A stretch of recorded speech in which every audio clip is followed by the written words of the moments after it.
Hello everyone and welcome. In this video I'm going to walk you through how to verify your age on Gmail.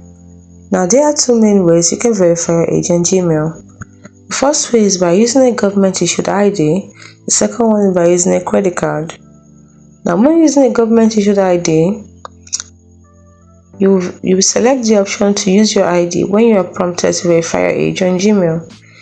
You will be guided through taking or uploading a photo of your ID. Ensure that the photo is clear and shows unnecessary details.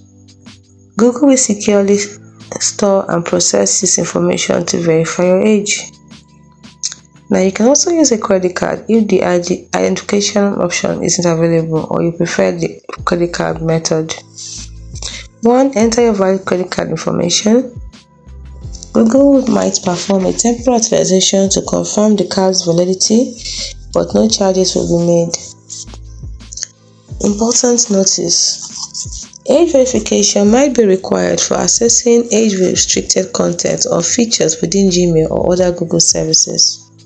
Google takes privacy seriously and securely handles your information during the verification process. If you change your date of birth after verification, you might need to re-verify your age. For detailed instructions and specific requirements, refer to Google's official support page, that is https://support.google.com/accounts/answer/1333913?HL=EN. Hope you found this video helpful. If you did, like and subscribe to the channel for more.